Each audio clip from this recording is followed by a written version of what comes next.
GearWebsites.com is your source for firearms-based playing cards and books. We also have mugs, shirts, and posters with designs that we've made live. Of course, we have patches. Every Friday is Free Patch Friday. We appreciate your support. Thank you for shopping at GearWebsites.com.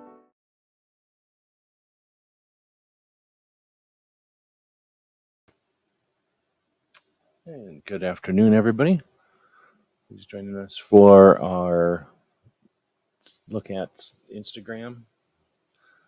Got the co-host came up and joined us. It's getting cooler, so he's hanging out up here again. We go live on Wednesdays, and we take a look at what's happening over on Instagram. And the goal here is to talk about some of the stuff that's happening over there, promote some of it, share some of it over here. And I was just listening to Patriot in the Dark's video. I think I can wiggle it over here behind the puppy. See me wiggling that puppy? So Patriot's got part one of 6 about communists on campus.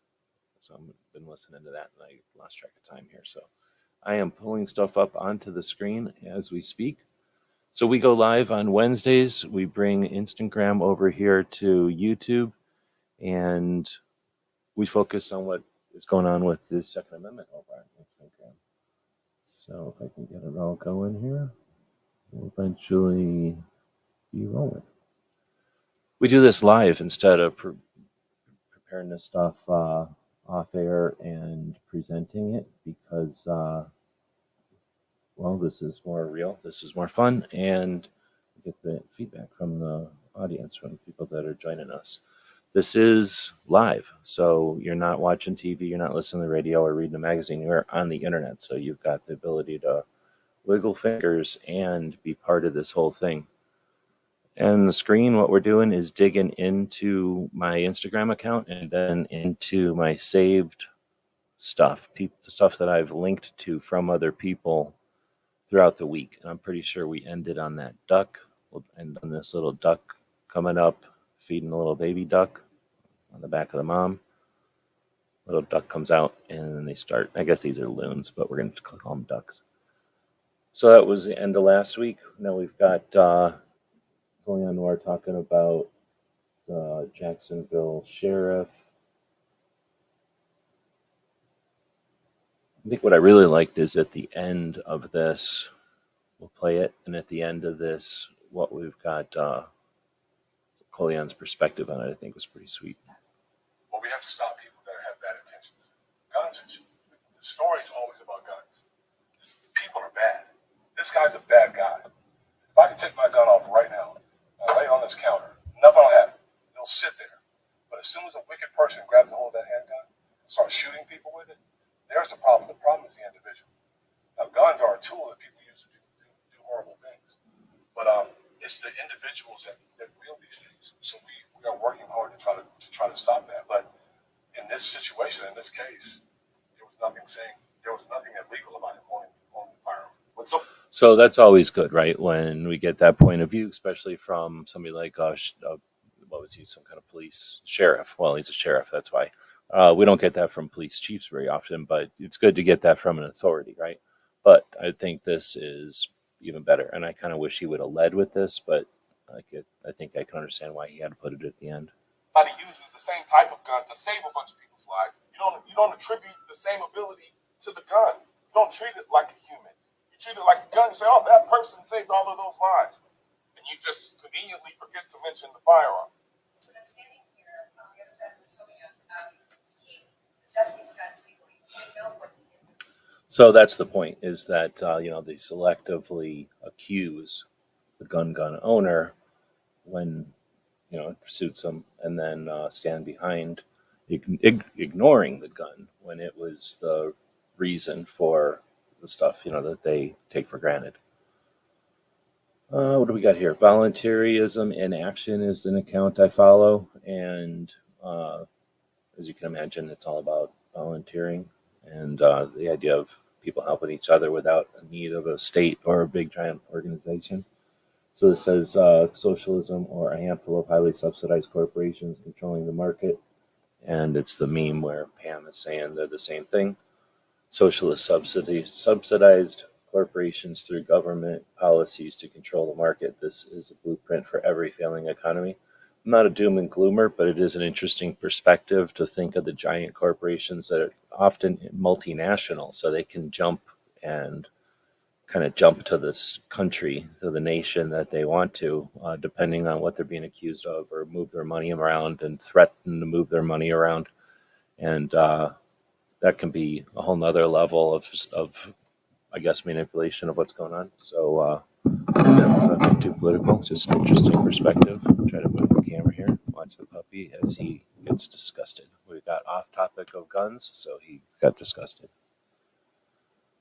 All right, so let's see. We got victory in Tennessee. So, Gun Owners of America, coming up with their response to what happened in Tennessee. Tennessee General Assembly and special session without passing a red flag gun law. Right on. They got to post something. I like this kind of just general, respectful, useful, what do you say? Like, what's the word? Getting the word out. Often I complain about the organizations and the way they do it, but I thought this one was a pretty good one. And then it just explains over here that Tennessee can rejoice as the governor's legislative session ended without passing the red flag gun confiscation. And that was, a challenge because I think that happened out of session, right? That was a special session to try to push that through. We got Greg Sarge Shooting School, who's joining us live. Boom. This says, free event. Want to learn what happens when the police arrive after a self-defense shooting? Click on the link to sign up on Monday, September 11th. I don't know what this is. Oh, this is in real life. Thompson, someplace, maybe? Thomason? I don't know.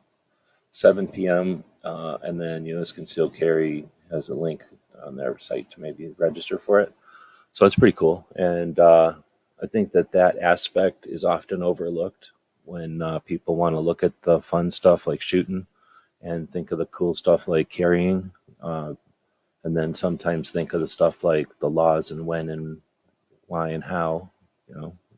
People like to have that responsibility and understanding.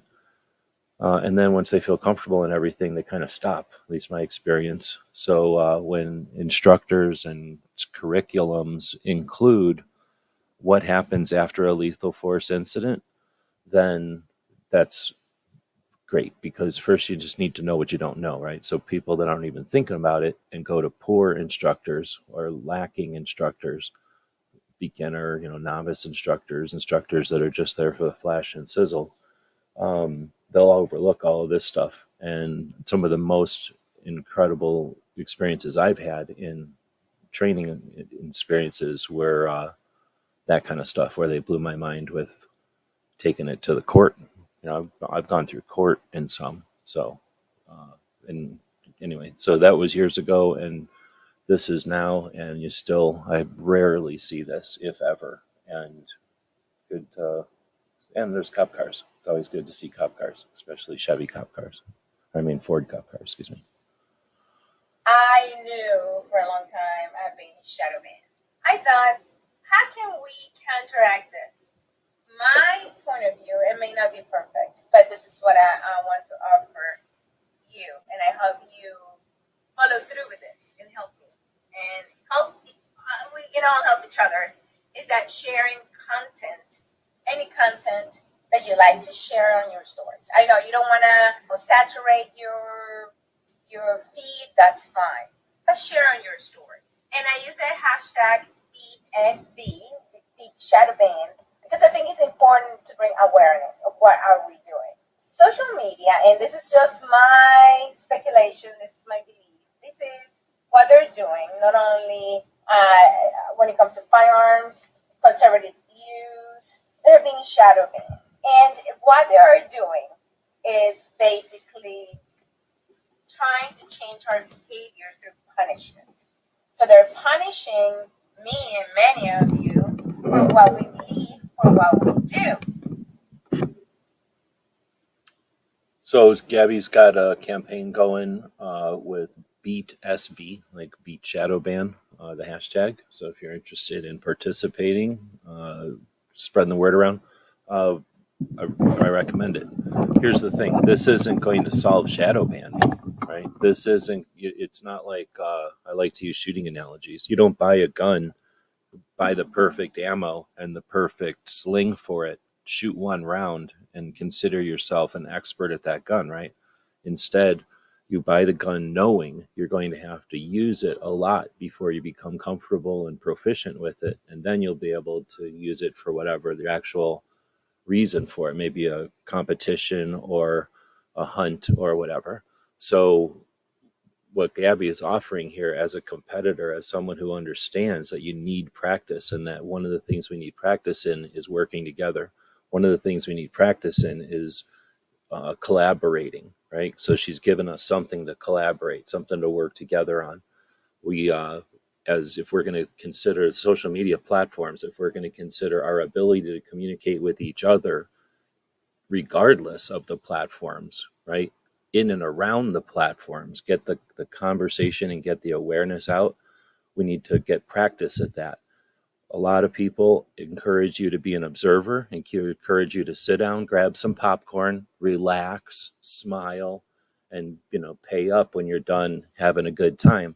Gabby is offering a constructive opportunity for us to challenge ourselves and get better at something. Working together, challenging the shadow bans, and using hashtags.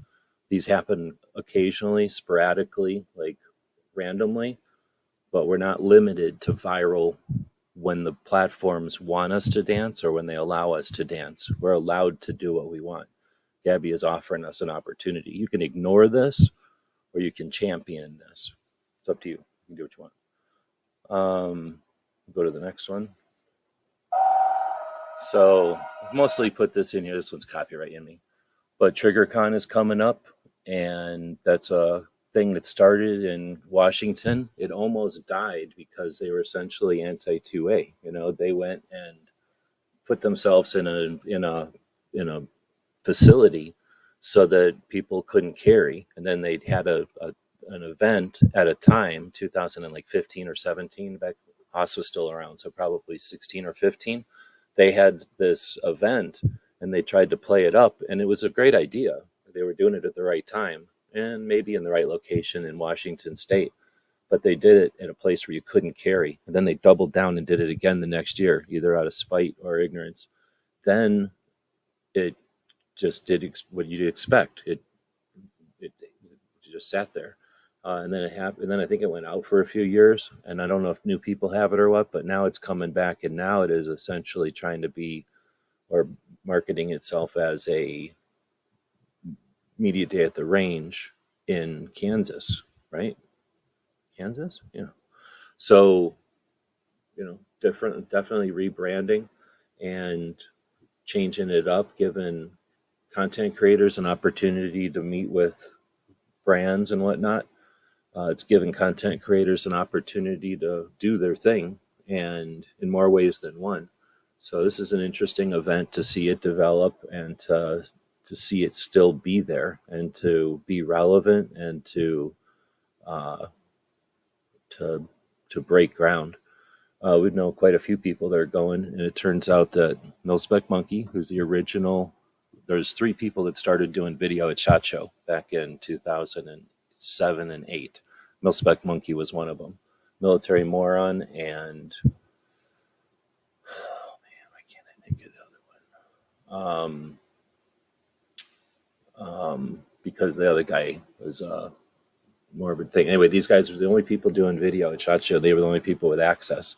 And then, of course, Milspec Monkey is also a guy who pretty much put morale patches at the level they're at today and designed most of the original ones that people consider just take for granted and rip off at this point.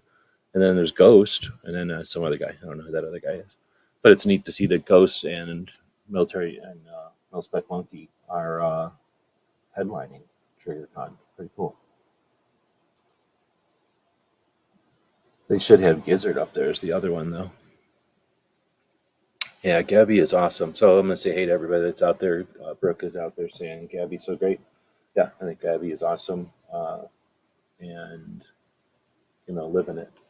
We got Mike, 2A Advocacy in California. Thanks for jumping in and joining us, being one of the first ones. Well, the first one in here. RTAC also joining us before the show even started. Appreciate it. Unapologetically armed. And then where is RTAC? You're in Tennessee, right? And then unapologetically armed in Missouri. Brooke out in Connecticut. And Mike White, did I say California? I probably know where Roy is if I thought about it for a minute. I'm going to get it wrong. Am I going to say Missouri also? And then Gunmetal Guy, Texas, I believe. But thanks everybody for joining us live. If you're joining us and you're not saying anything, then you're really not joining us, are you? You're just observing. So I appreciate the people that participate in what we're doing out here. Again, that's how the internet works. Go back and forth. It's way better than the other stuff. So then we got Professor Yamane, who takes his students from his sociology class to the range to experience firearms and get some understanding. Says this is a picture of him explaining the red dot sight on a rifle to students who grew up playing Call of Duty. Range field trip year 9. So 9 years of taking kids who are going to sociology to the range to give them some understanding. Pretty neat. Then we get to gun policy, which is Firearms Policy Coalition. Why name yourself the same on anything, right? First name yourself something that's next to something else in the first place, and then just keep changing the name of it. Whatever. They're doing good stuff. Legal alert. In the case we are watching, not our case, but relevant, Reese versus ATF, maybe? A Virginia federal judge has granted class certification in a lawsuit challenging under 21 handgun sale ban. They issued a nationwide injunction against the law and stayed the order. So, which one is this? This is, I think I have it in the description of this video. Do I have this thing up today? I haven't even opened this video. I was caught off guard because I was over there watching Patriots video when we started this thing. I didn't even start a poll today. We should probably start a poll. This one is the Reese one. So this is the handgun ban under 21. Okay, I probably should put the state in there then too. So this is going to come back up in November 6th, according to my notes. This one is coming up on the radar on November 6th. You guys are joining? So we talked about TriggerCon. That his chicken senses kicked in, and he turned on the internet. The ATF is sending out a thing about this definition of engaged in the business, and of course we got FPC saying "fuck you" no. I don't know. Let us know what you think of the whole saying "fuck you" all the time. I don't know. Definitely a way to go. They're doing it, and are they trying to be more edgy than Gun Owners of America? Are they just assuming everyone's cool with this constantly? It's really difficult for them to do anything once they're hanging their hat on "fuck you" all the damn time.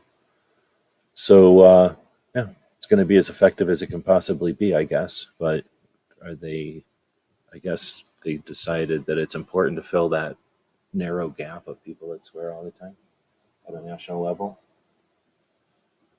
Oh, you're in California. See, I'm sorry about that. So, you know why? Because there must be somebody else from Missouri with a similar screen name, because I'm a dyslexic. So I've got to be conflating you with somebody, I guess. But looks like I got some of the other ones right. Yep, the audience is all over the place. I would say in a more like, I don't know. Yeah, definitely that'll work. Smith & Wesson product development team. I thought this was pretty sweet considering Caltech, is essentially copied constantly. They got copied by Ruger back in the day. They got copied by Smith & Wesson a couple of times now.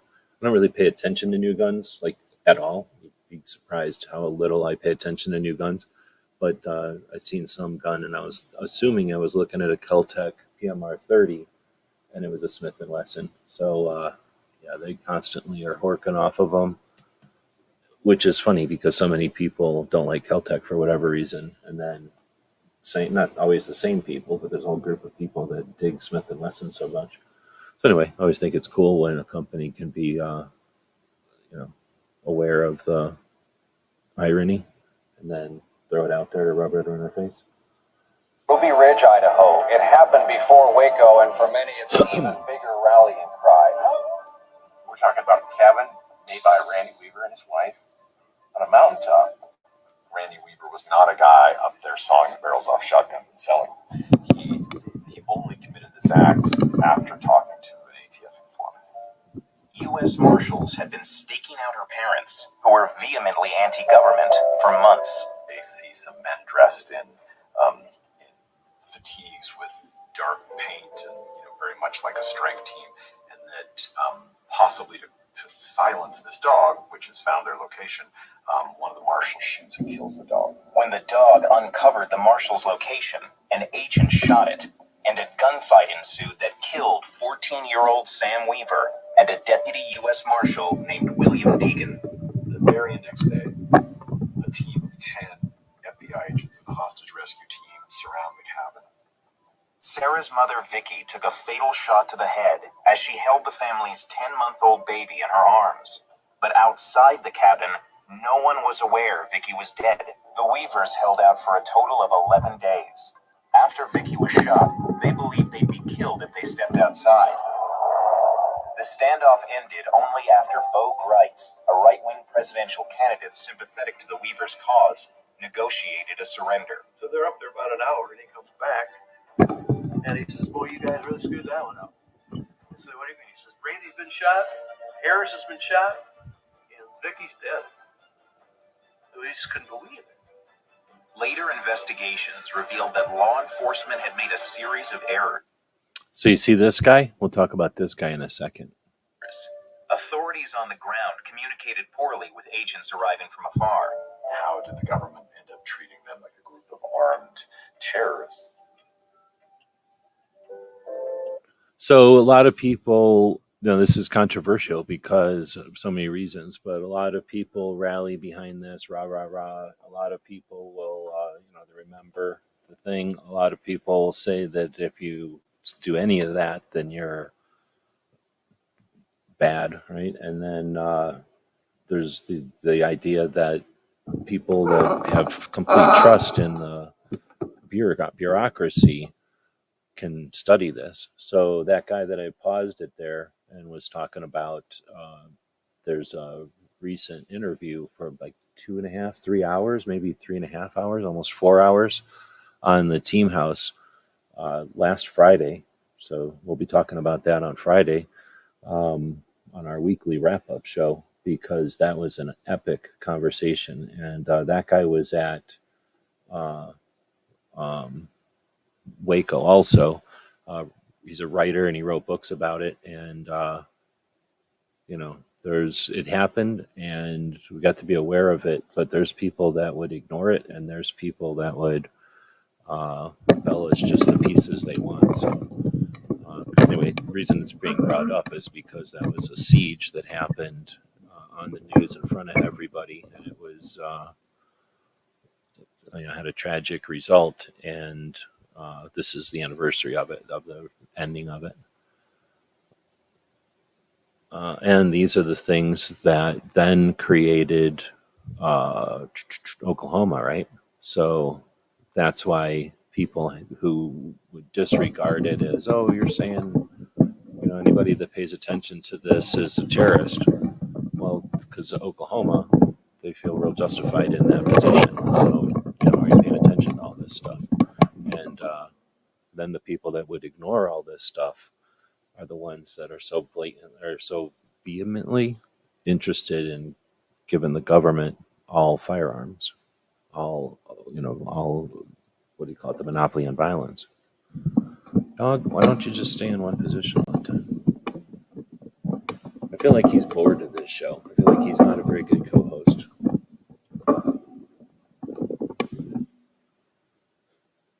Gizzard dropped the 10-month membership deal in there. Appreciate that. People that are members of the channel make it possible for us to even do this, literally.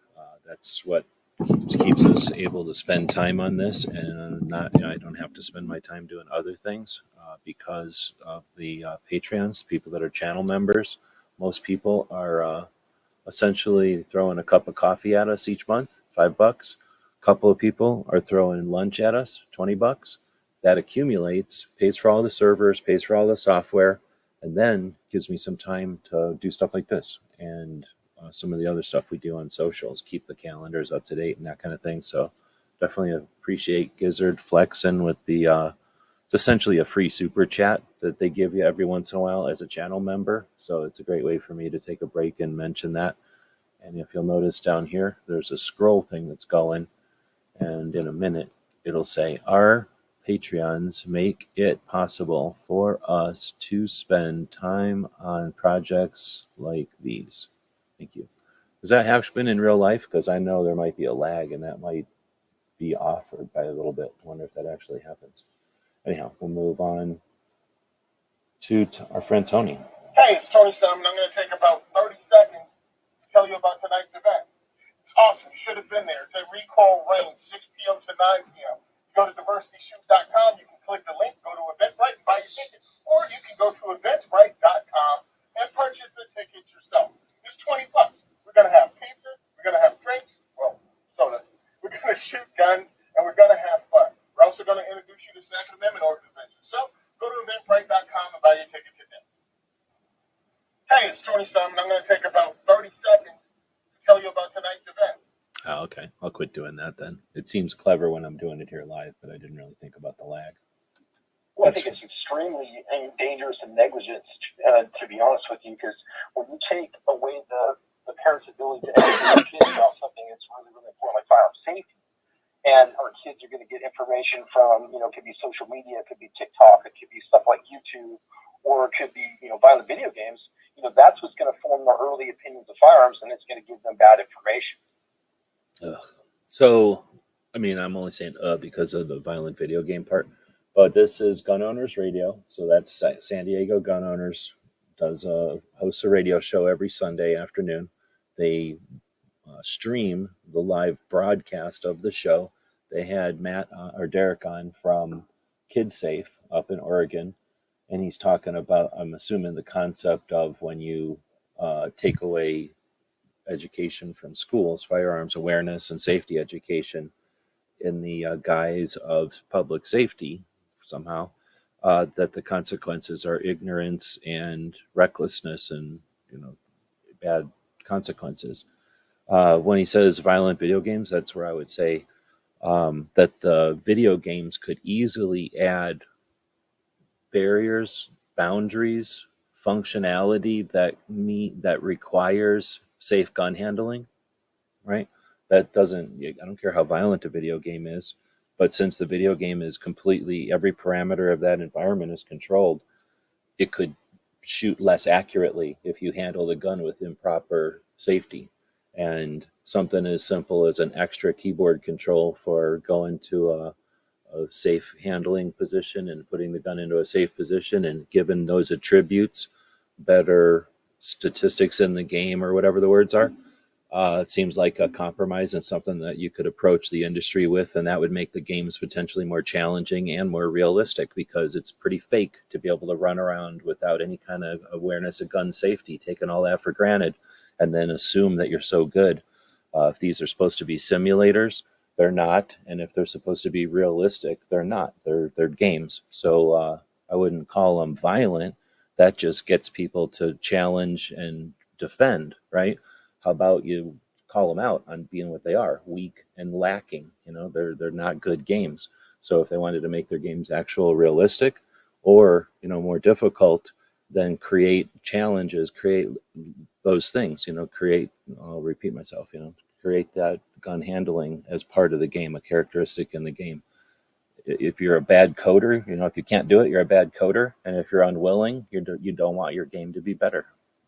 Seems like something the industry could potentially, champion. But what do I know? I'm not a national level organization making millions of dollars with a staff to do theories like that.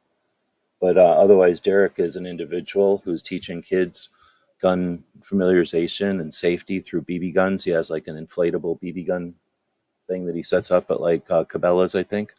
Works in cooperation with a couple of different companies in the industry and places in Oregon and even California, I believe, now that California has made illegal any type of firearms awareness or familiarization. All right, next up is Battlefield Vegas, and this says, here is almost half of our Thompson M1A1 and M1928 submachine gun inventory. So let's see how many there are here. 1, 2, 3, 4, 5, 6, 7, 8, 9, 10, 11, 12, 13, 14, 15, 16, maybe 17 going by the stocks alone. If there aren't any in there without stocks, there might be 1 or 2 in there without stocks that we can't see. But what do I figure? 15. So they have at least 30 Thompsons that are full auto Thompsons at Battlefield Vegas.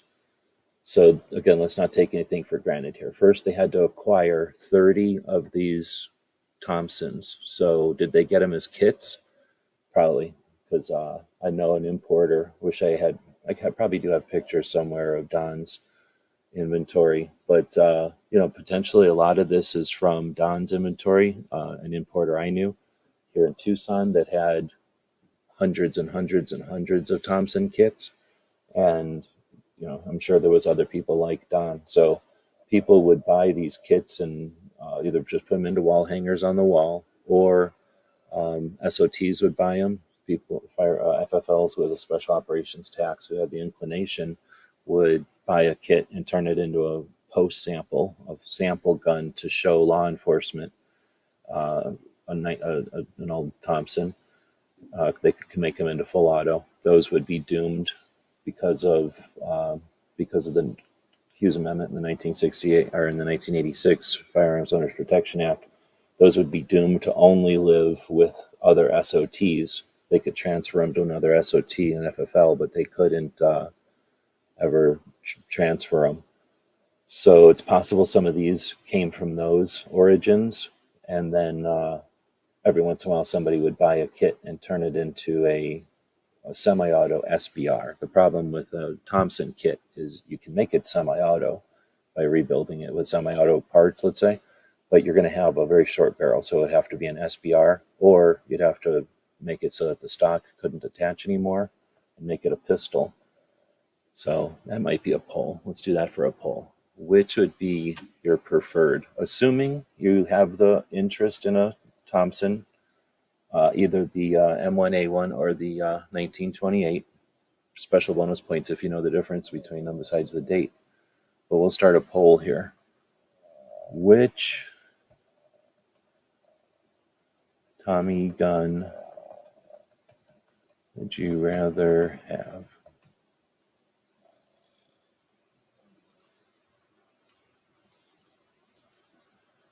The rifle with longer barrel, which makes them look really stupid, or the pistol where you can never put a stock on it.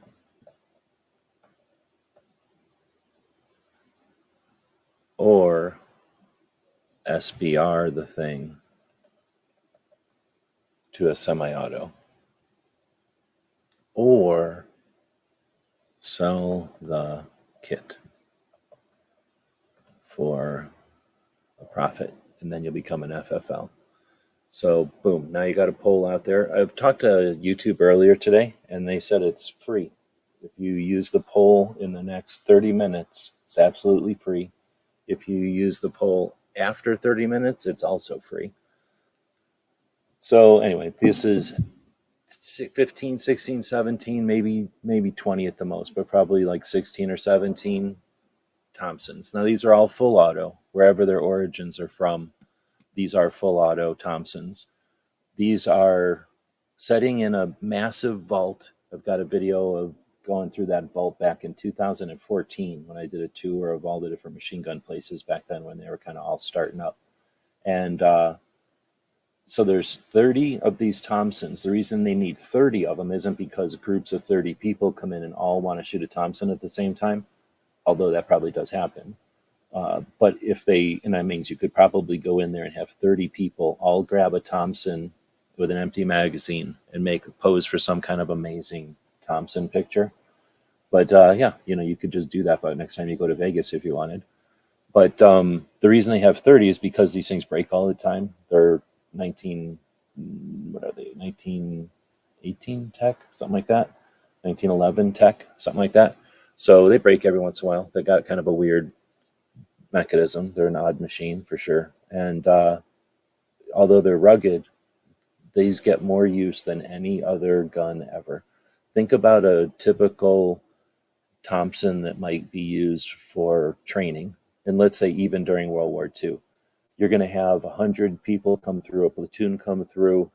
A training platoon is going to come through because it's effective to train about 100 people at a time. It's a classroom of people, let's say. You can run them all through. They're 10 at a time or whatever, 20 at a time. They're going to grab these Thompsons and they're going to shoot them. So, 20 people, 10 people shooting a couple of magazines through them. They shoot them. They go on to the next thing. Tomorrow they're doing push-ups. The day after that, they're learning how to eat or make their bed or something dumb. They're Marines. So the guns get cleaned by armorers, put back on a rack. Every once in a while, somebody comes by and inspects them, make sure they're still clean, and then they're still there. And then the next group comes in maybe a week later. And then how often are platoons going through? I don't know. Depends. If it's war, like all the time, but if not, once in a while. So these guns get shot like occasionally. Now let's talk about a gun that's getting issued to somebody. They're training with it a lot, and then they're shooting it, occasionally if they're doing something. Now if you fast forward to the war on terror and somebody knocking down doors, they might have carried around a Thompson for some reason. So how often is that thing getting used? A couple of dozen magazines a night. So maybe that one is going to get used as much. But think about Battlefield Vegas, and for $15 you can shoot a mag through this thing, and people are coming from all different countries, all different reasons: birthday parties, bachelor parties, bridal showers. I got struck it rich in a new financial venture or something. So they're celebrating in Vegas. Somebody came to Vegas and won craps table and saw the sign. Hey, I've always wanted to shoot a Thompson. Those things are getting shot more than anything else is ever getting shot. So it's just neat. They're constantly breaking. They're constantly getting too hot. So Thompson's probably the more famous ones, one of the more popular ones, I'm assuming. And they just need this many for the rotation because they're going to have some of them sick and some of them, on the mend, and some of them coming back for duty, and some of them are just too hot. They've been shot all day. And then, of course, some people are probably like, I'd rather shoot a 1928 than an M1A1. Does anybody say what the difference was? Anyway, I just thought that was a cool picture. And if you're a content creator and you go to Vegas, you can ask them, can I go in your vault? And then guess what? You go in their vault and you film in their vault. So, you know what I'm saying? That doesn't cost nothing. Wonder how long a Thompson receiver can last before it stretches out or fails. Not that long. Well, I mean, they're rugged. They are made for war. So unlike some guns that are just turned full auto, this thing is designed to be full auto. But it did change. It did improve over time because they figured out stuff.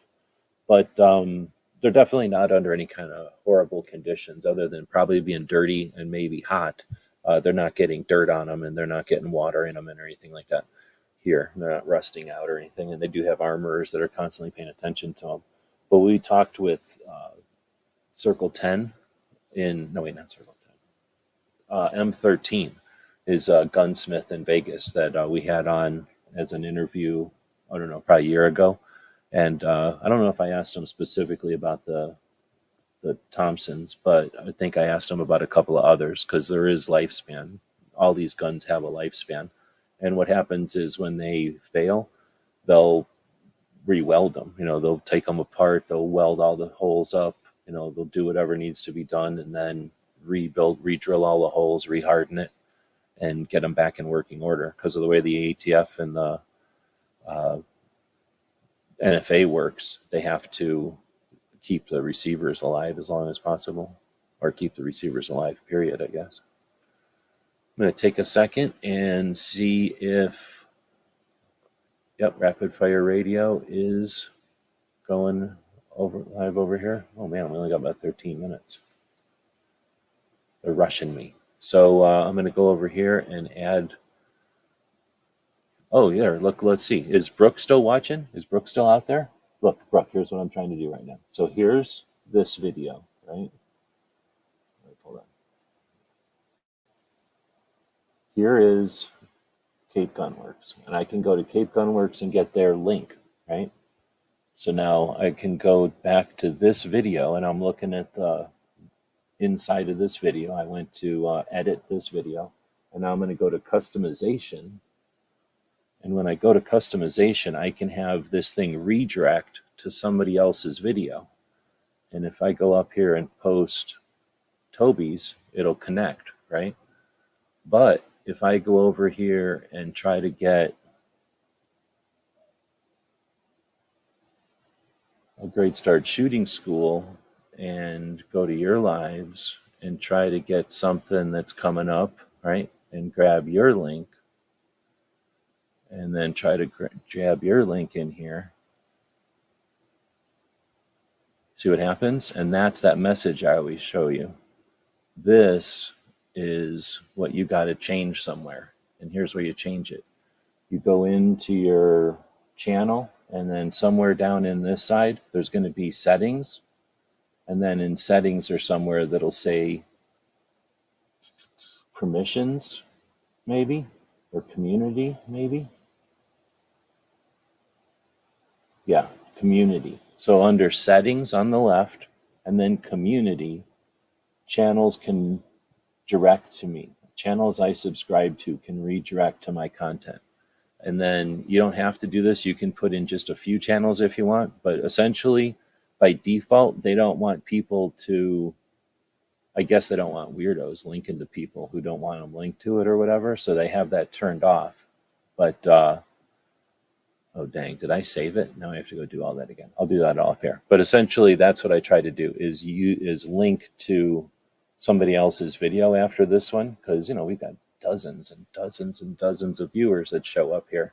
And we might as well pass them off onto somebody if we can. So if you feel like it, go in there and make that change. And then on Saturdays, we'll be able to do it. And then other day, like Friday nights, I could set it up to host people over to you.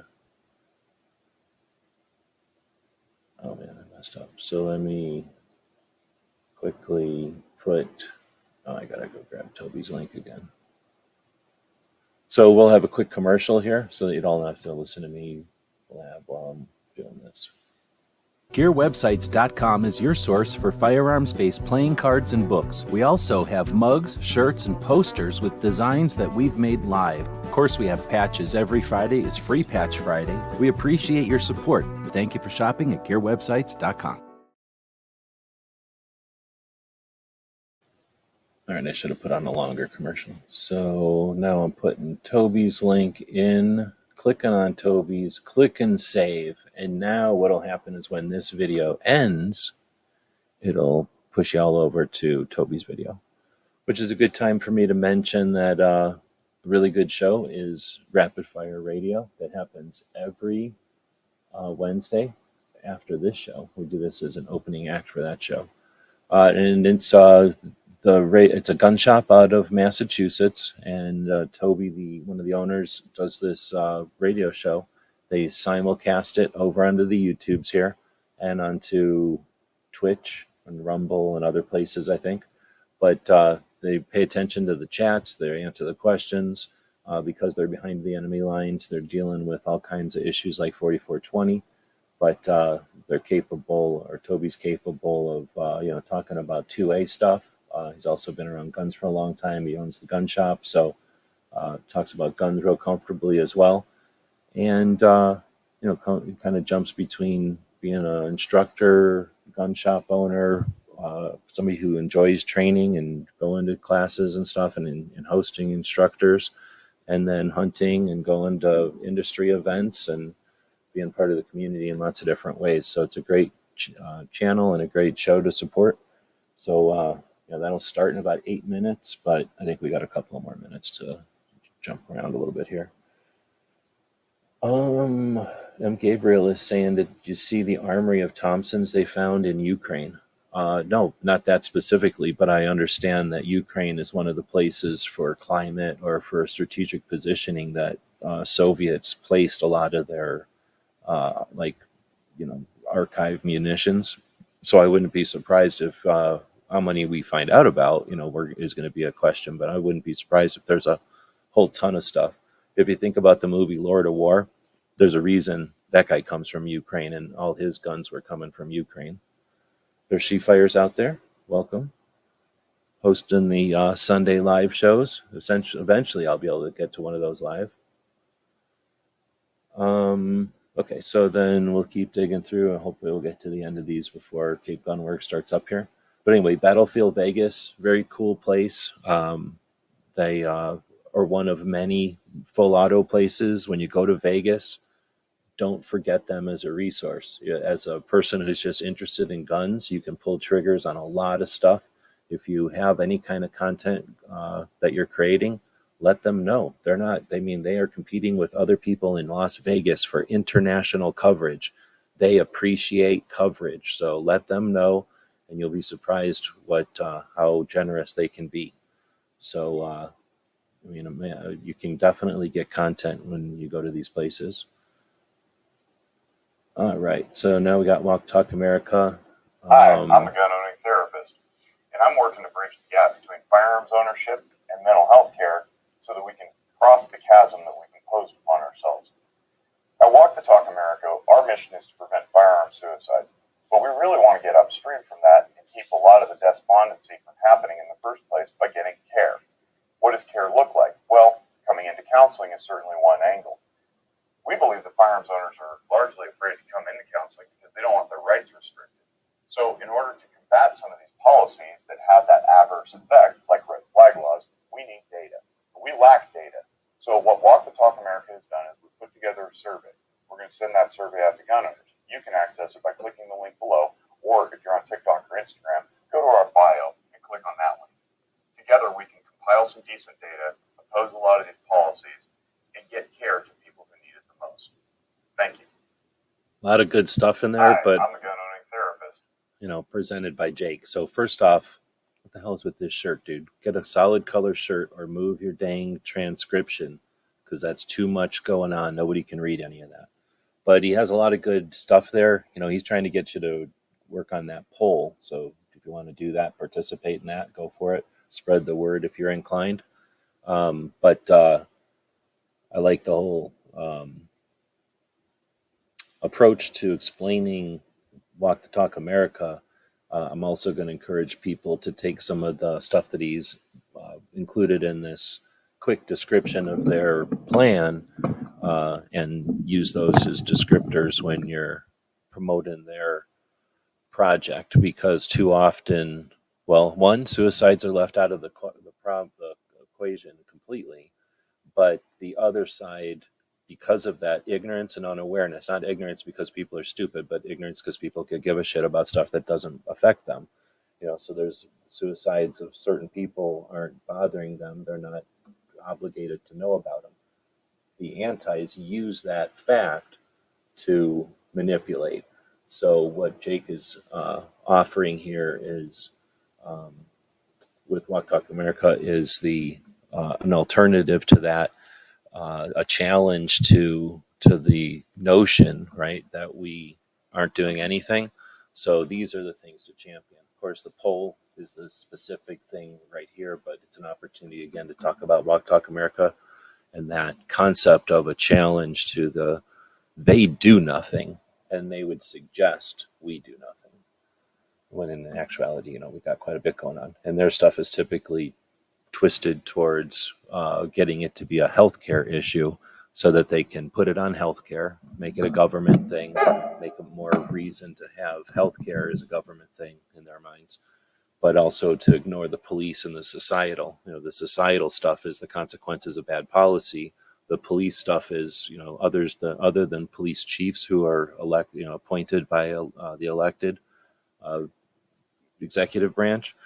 Except for the police chiefs, all law enforcement sees that this is an issue of sentencing and enforcing, and they don't want to bring that up. When you create the bad policy and you allow the effects of that bad policy to bloom or to get bad, they don't want to let that message come out. They insist on putting it into the medical realm, where the physicians who get paid to do research and to justify the position. Amazing, right? So Jake and Walk Talk America are an alternative to that, and again, that's a position that doesn't get championed enough on our side. And we could have more than one organization, right? Compressor Association in on the kind of a version of the tax stamp. A lot going on here. It's a tax stamp, messed with it to taxation with identification. So now you got to know what a stamp is. Oh, my internet. And then once you know what a tax stamp is, you got to see what they've done to it, which is clever. And then for some reason they juxtaposed it on top of a suppressor, like an image of a suppressor back there, which makes it super hard to see. I don't know if that was a mistake or if that was some kind of just trying to make it difficult to read, but whatever. But it is kind of neat. Let's see. FPC announced today that it has filed new Second Amendment lawsuit challenge gun license delays of 6 months or more in Boston. So, okay. Be curious to see what Toby thinks, if this is, an important thing when they've got 4420 coming. Is it is it a good strategy to do more than one attack, or is this because they feel comfortable that we have enough challenge on 4420 that they can flank them or something? Maybe if you don't got a fork in 4420, you want to get something with your fork in it. Boston Police Commissioner sued over concealed carry. So this is the same firearms policy, talking about the same thing in a little bit different way. Here they're just saying, here's a picture of the bench and some boring pictures of text from Twitter. From what I understand, when you take a picture of a Twitter and just put it on Instagram, it makes people read the Instagram, which puts more time on your clock on Instagram and makes your Instagram channel better. So if you want to make your Instagram channel better, take pictures of things people have to read. That'll make them stay on your picture longer by necessity. And then Instagram will they'll interpret that as they care about your page. So I'm not saying it's a marketing trick or a tactic. I'm just saying it's a marketing tactic and trick. So here it is in two different ways. And how long have I been sitting here talking about it? So FBC can't get mad. I'm sitting here watching their stuff. So Mom at Arms was the first one to post about TIG, but I'll just keep moving on because I got her post coming up here too. But that's super interesting. So then we have Kalash Bash is coming up in 2069. So 2024 is the next one, and they're already getting ready for that, which means that they didn't do one this year. They did that 1980s weapons version one this year. So is that interest waning? Is that costs too high? What's the reason we're not seeing the continuation? This is the first of many. This isn't a cancellation as much as by the way, we're doing this mid next year and not in October. You know what I mean? Like this is, hey, we're doing it just next year. So on the other side, you've got Girl in a Gun. Their 12th annual convention will be next July, right, in 2024, the election year. And that'll be their 12th convention. It's sold out within 24 hours. So they have 700 participants next year, and it's sold out in 24 hours. Does that mean they're not planning for enough growth? Because it seems like they could have had that number to be 800. Maybe it would have lasted 2 days. So I like to see that, but I'd like to see them start to grow now, because this is a couple of years now with around that number of participants. I can imagine it's hard to add hundreds more, but I'm just challenging them. Why not? So anyway, that's interesting how some events are shutting down, and I'm assuming it has to do with lack of participation, where Garland a gun, the opposite. Tactical games, this one's pretty interesting. So I was trying to figure out where this is. It says Pahrump, Nevada, so I kind of figure I know where it is. So I'm trying to think of where this range is out there. Oh, I think I do know now. Oh, I'll shut up. So this is at what used to be called Front Sight, and now is called, I'll think of it in a minute if it says it on here. So anyway, I thought this was kind of neat because of the aerial view of that range. So this is the rifle range, and then what used to be the only base. I've got a whole bunch of videos filmed in these bays, and tons of them actually. So we used to hang out here all the time when we could just go out there when we wanted. And then it grew quite a bit since then, but this originally was like the far out bays out there. Anyway, I just thought that was a cool picture. Looks like rapid fire radio is starting up. What's your opinion of these little pre-opening things with the countdowns? Who's going to get the first thumbs over here? Here, I'll give you a link so you can catch up.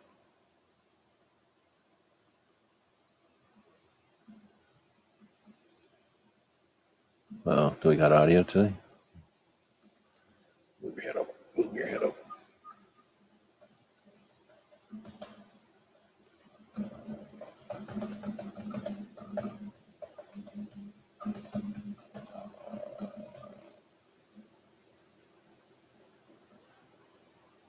I hope I spelled it right. Went kind of fast. Dog laying on me. It's difficult to type. All right, we'll turn him down in case he starts talking.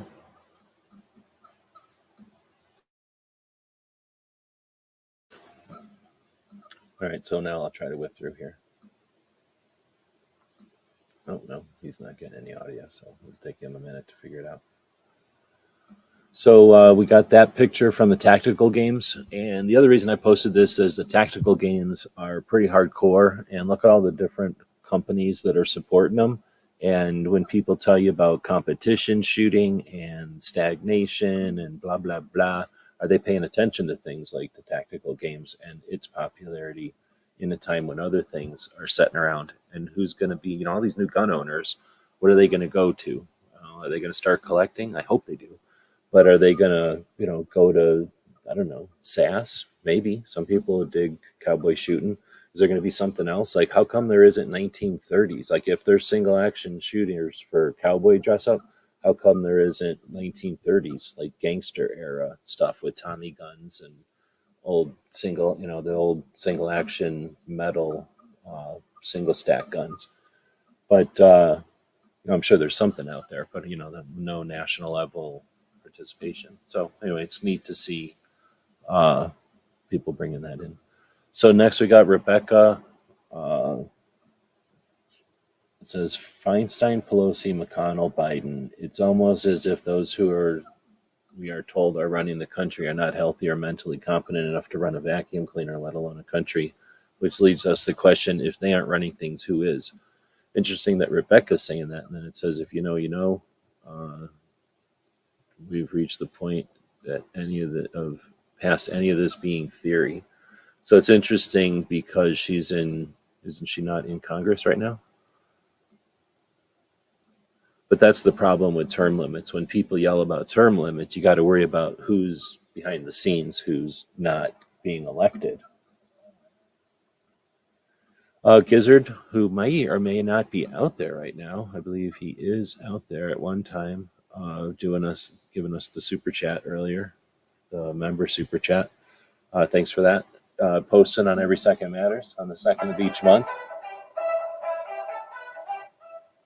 On the 2nd of each month, people who've been interested in doing so will do something about what our Second Amendment protects. Either do something to focus on it, open carry, take someone to the range, hold an event, do something on YouTube, create a live chat, or create a post on a social platform, and the idea is that the Second Amendment exists all the time, and sometimes there's challenges to it. At other times, we kind of take it for granted and enjoy it. And by keeping a consistent, persistent awareness of it, we kind of keep our communication channels open for those times when we need to rally the troops. Because we've had a lot of challenges lately, but when we're sitting at times without challenge, what happens? Everybody just sort of disappears from they just sort of wander away from each other. So it was an opportunity. It was a campaign to offer a way for people to stay connected who may or may not be all that interested in what they're doing day to day, but know that they're, allies when fundamental things are challenged. So it also is an opportunity to tie people there who didn't necessarily show up to each other's daily conversations.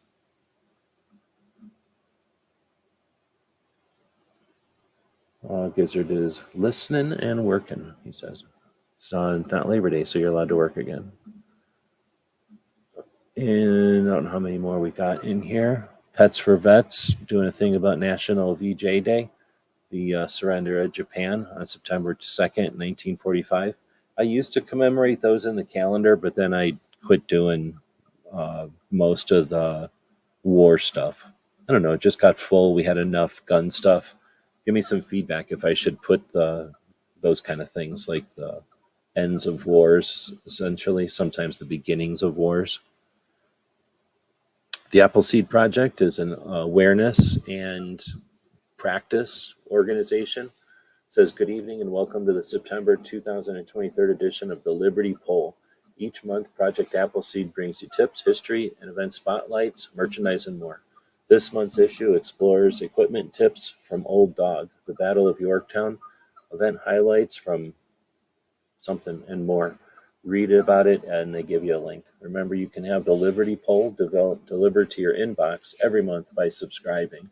So I have a couple of resources that I use. Some of them are lame, and some of them are better than others. And Liberty Poll is a newsletter that you can subscribe to, and they're there to create awareness of history and pretty much awareness of history and encourage people to continue their marksmanship. I can't put the audio on because it'll copyright, but here's a Tippmann 22 long rifle Gatling gun. It's not as good as the old ones, but this is essentially one of my favorite things ever. Favorite guns ever. But this is a modern one. This is a new one, I'm pretty sure. So I'm also going to start seeing these things. They're all over the place, so they must be shipping them now. But if any sugar mamas out there looking for Christmas gifts, this is what I'm looking for. One of these.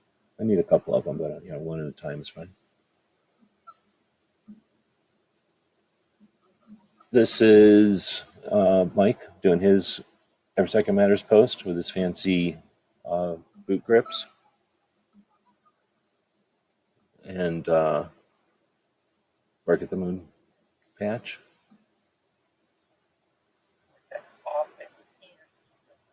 Looks like Toby's on the air and running. So this is Machine Gun Nest, really cool range and gun shop out of Maryland, doing a post about their date nights. And always good to see the youngins and the new shops moving things along. I don't think date nights are anything new at the range, but it's neat to see the evolution of them and the continuance of them on the Instagrams. And if your range isn't doing it, it's easy enough to mention it. And then if they started doing it, what would happen, right? So it brings them more business, and it's an excuse for couples to get to the range together. It's win-win. Faster Saves Lives is a great organization. Again, we're talking about ways to keep informed and updated on what's going on and not hype. Let's keep the ball bouncing back and forth. Let's keep you struggling first, stress you out so that you're struggling to just drop $30 to hope that it will just end. Instead, here's some actual things that are being done and establishing precedent to challenge the other side who would suggest safety is ignorance and abstinence. So Faster says, did you get Faster Saves Lives newsletter in your inbox this morning? If not, be sure to join our mailing list. It's also an interesting marketing thing to mention to people about your mailing list, or I mean your newsletter, so that they're aware of it, right? So that's a couple of them. Another one I recommend is the NSSF newsletter. It's a really good one. You can actually choose from like a bullet point, a checklist of all the different ones you want to get from NSSF. So I don't know how many people are following my sister's keeper, a firearms instructor. I think she says in here how long she's been doing it, but for 7 years. So I've been watching people come and go, and I talk about the cycles, and I talk about the cyclic nature of this whole stuff and the patterns and this and that, and what's new is old and that kind of thing. So here's where you see the cycle of life. You've got someone who came into the thing, and this is completely documented on her social. Hopefully she doesn't take down her social, or maybe if somebody like Professor Yamane does some kind of research on it or something to talk about the concept, because she's just representative of lots of other people who've done this cycle or this progression. It may be a different pace and at a different at a different level, but or to a different level of success or something. But essentially, she documented her interest and then her, her development, I guess you could say, interest in becoming an instructor.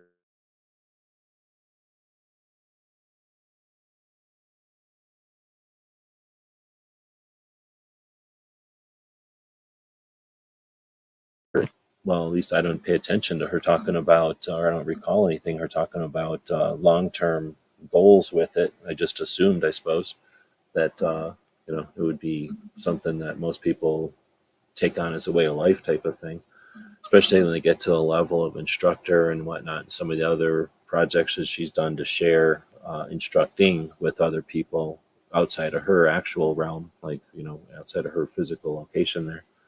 So anyway, just interesting to see that she's gone, I guess you could say, full circle from interest and exploration to, I guess you'd say, like understanding and mastery. I don't know if that's the right word. And then sharing, and then instructing and coaching, and then encouraging and mentoring, and then doing some other stuff. And I don't know what kind of experiences she had or didn't have, or expectations she had or didn't have, or what goals she had or didn't have, but essentially she says she's quitting as of September and then starting her candle company.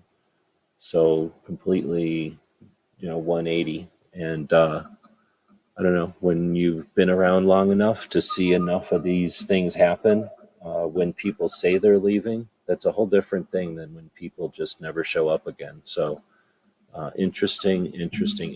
And then, of course, I mentioned somebody, was it whoever the hell, somebody had already posted about this. I know that a couple of the girl channels I follow are posting about this. So it's obviously going to have ripples and repercussions in the same way that she inspired and led people to become instructors, or to become, more open, or to become, to share their experiences or whatever.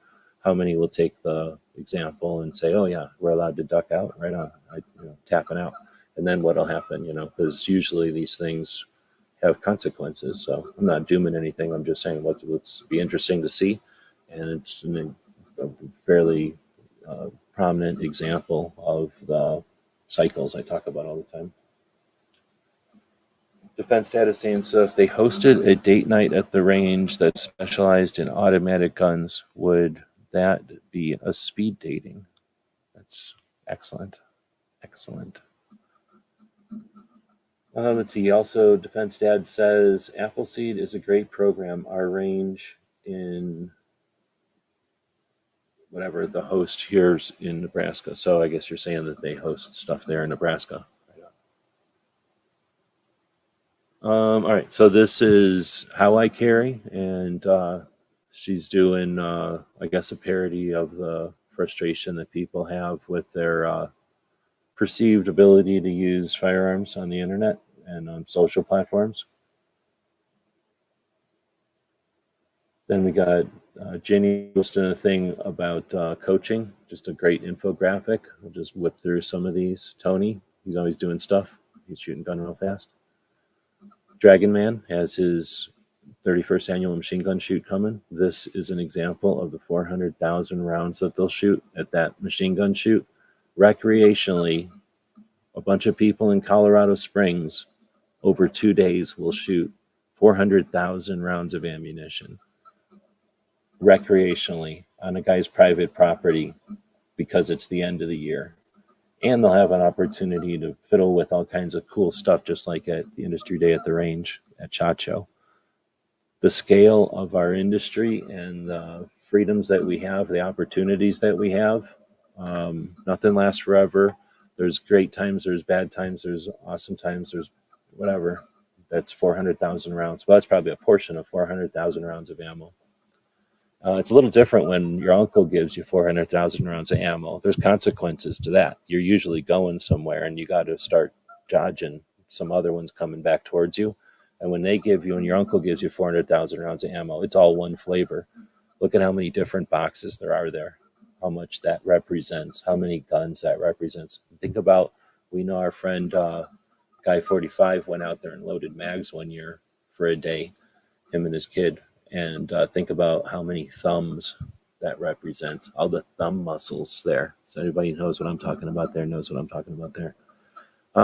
American, or a girl in a gun, decided to write on an American flag to say happy birthday to the American flag. I didn't know about this one, so I'll be adding it to the thing. But guess what? Mine won't be written on an American flag. Then it says character is not made in crisis, it's revealed. So nice...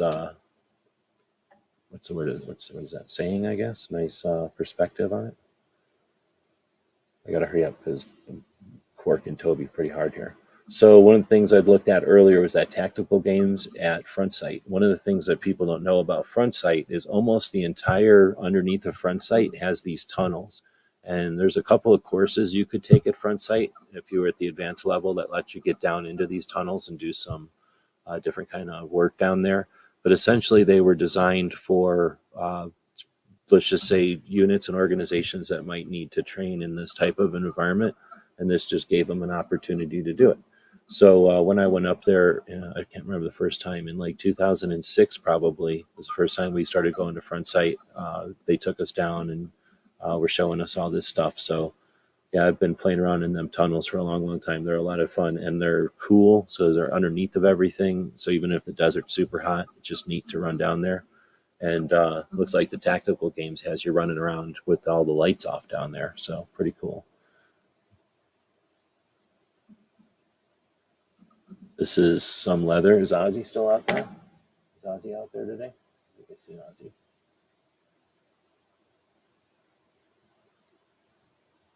So this was in honor of Ozzy and everybody else who likes leather work. This one's on Ed's Manifesto's channel. Just crazy leather work. Really, really dig it.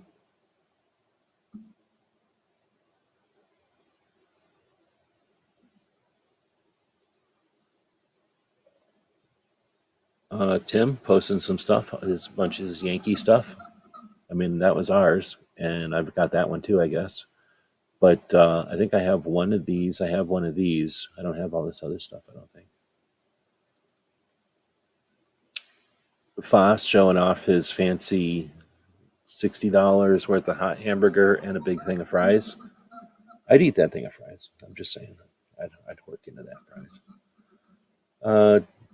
Clearing the Chamber is saying blah, blah, blah. So Biden is saying about universal background checks. So she's saying this is clearing the chamber out of Texas. She's saying we already have background checks through NICS. He's looking for a registry. Red flag laws will be abused. Safe storage is already required. Gun manufacturers don't encourage people to murder. So I don't know. There was some reason I posted this one. I can't remember what it was. But we're definitely seeing people get mad about this. It's great to see alternative voices and opinions on besides just my rights, right? So give them some points, give them some angles so that different people can understand why these are offensive in so many ways.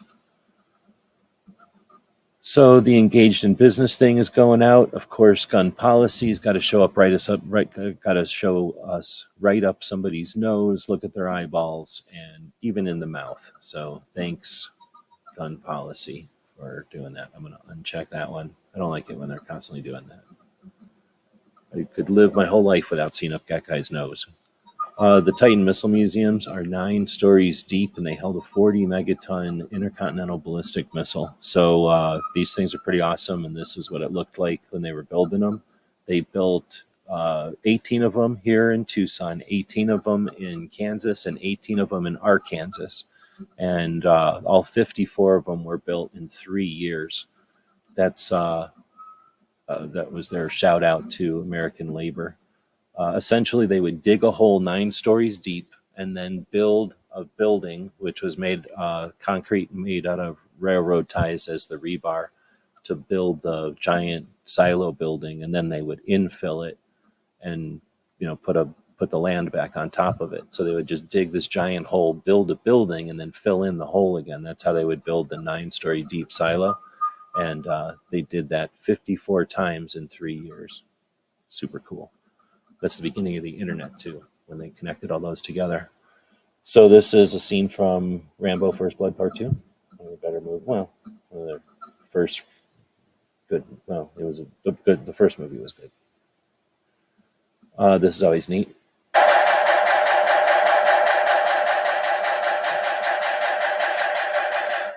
Only Marines get to do that usually. Sometimes Navy gets to do that. So 2A cops, it says, I like my tamales the same way I like my guns, sold from the back of a truck or the back of a Buick in the parking lot of a strip mall by some shady dude with poor command of the language and completely without any government involvement. So I guess that's funny.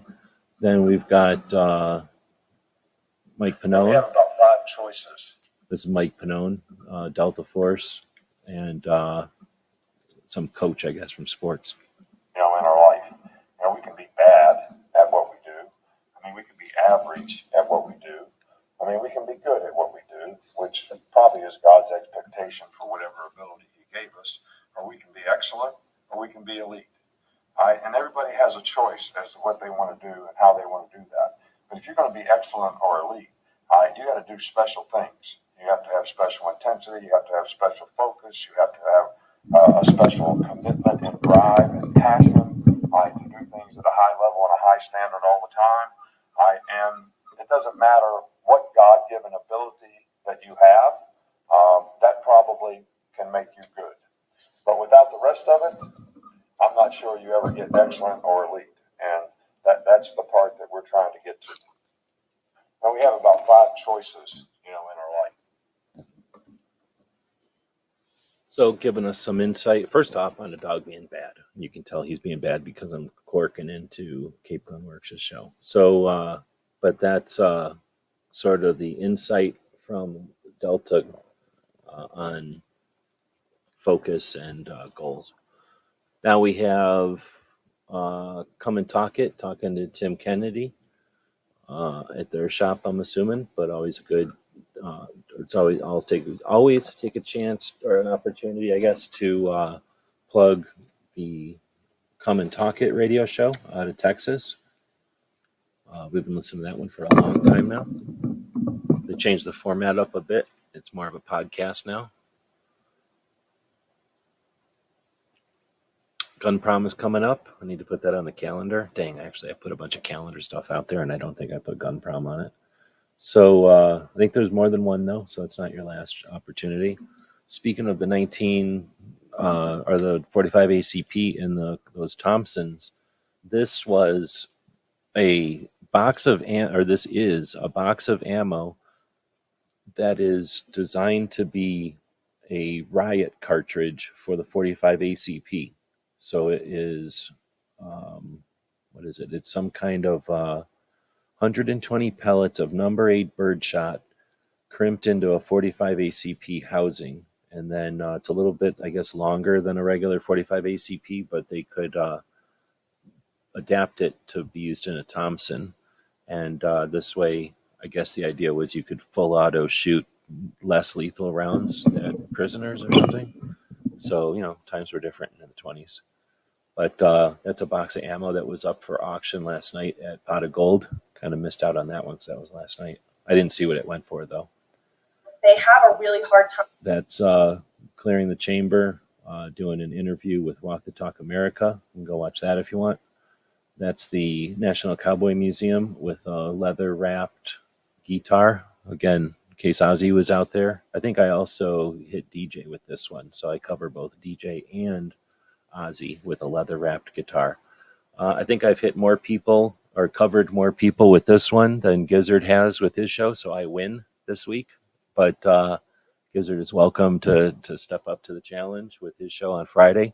You can check that out. What I'm going to recommend you check out, though, is Cape Gun Works. They're live over here right now with a better show than this one. So you got the rip-off version of what's going on over there. We'll pat this dog on the head. We'll say thanks, everybody, for watching us live. I'll cut this one. Well, it's long, so I'll cut it long. And we'll put a quick commercial up for our store. Appreciate the people that grab stuff from our store. I'm heading up on this week to grab posters. So everybody that bought posters might actually get their stuff shipped because I'm going up there to get the posters. This dog is going to hang out with 2 Boston Terriers while I get the posters. Who's got 2 little tiny paws and is stoked to hang out with Boston Terriers? This guy. This is the second worst host I've had on the show. All right, well, thanks everybody for joining us. We'll be back to pick you up later. GearWebsites.com is your source for firearms-based playing cards and books. We also have mugs, shirts, and posters with designs that we've made live. Of course, we have patches. Every Friday is Free Patch Friday. We appreciate your support. Thank you for shopping at GearWebsites.com.